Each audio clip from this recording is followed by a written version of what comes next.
பரிசுத்த ஆவி பேசுகிற செய்தியை விசுவாசிக்கிறாயா தம்பி? தங்கச்சி, நீ விசுவாசிக்கிறாயா? சுத்தி இருக்க மக்களை நீ கேட்கலாம், எல்லா விதமான செய்தி வரலாம், CNN வரலாம், ஃபாக்ஸ் நியூஸ்ல வரலாம், ஆனா எதை விசுவாசிக்கிற? Oh hallelujah. What are you going to believe will affect you. எதை விசுவாசிக்கிறியோ அதுதான் உன்னை ஆசீர்வதிக்கும், இல்லாட்டி உன்னை அழிவுக்குள்ளே நடத்தும். எங்கள் மூலமாய் கேள்விப்பட்டதை விசுவாசித்தவன் யார்?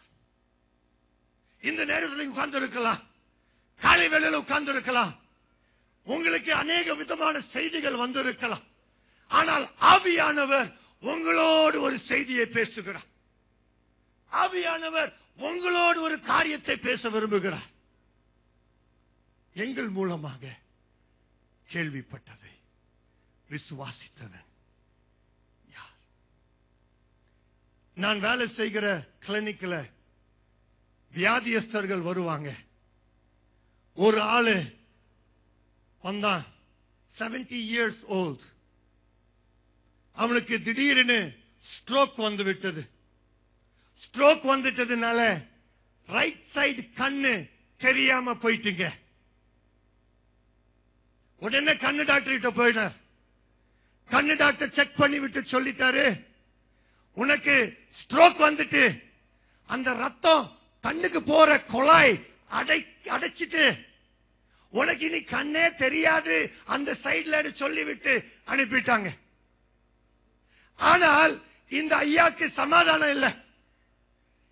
நான் அவருடைய பிரைமரி டாக்டர், ஸ்பெஷலிஸ்ட் சொல்லிட்டார், நான் ஜெனரல் பிராக்டிஸ் டாக்டர்.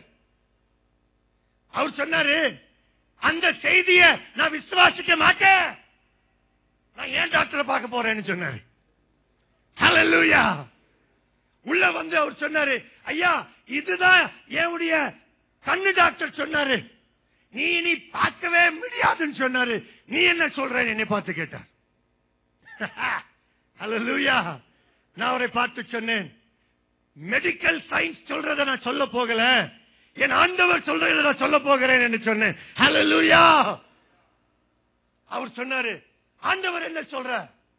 வாசிங்களே, ஏசாயா புஸ்தகம் 53 அதிகாரம் 4 வசனத்தை வாசிங்க.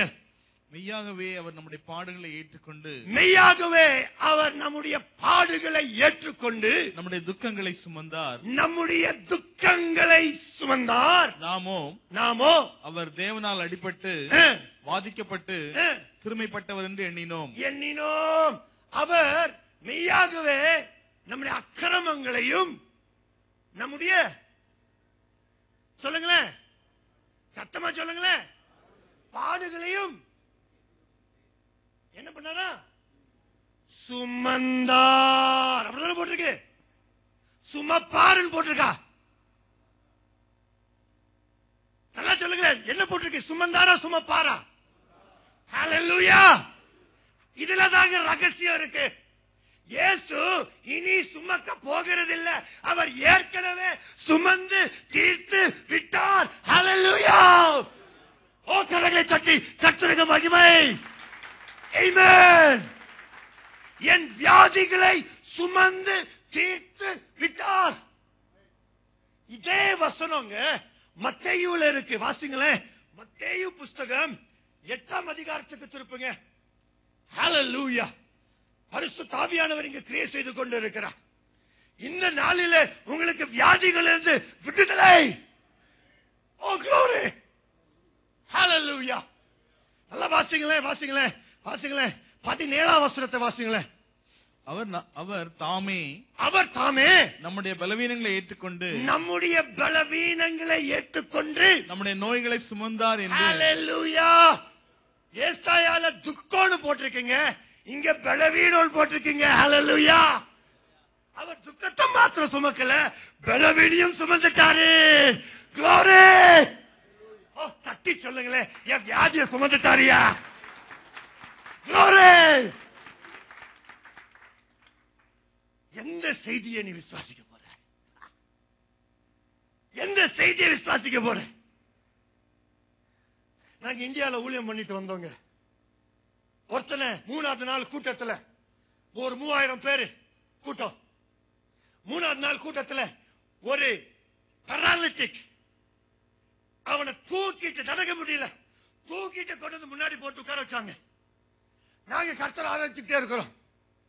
திடீர்னு அந்த 6 வருஷமாக நடக்க முடியாத சப்பானி எழும்பி நின்றாங்க. ஹல்லேலூயா! நம்முடைய வியாதிகளை சுமந்தார்.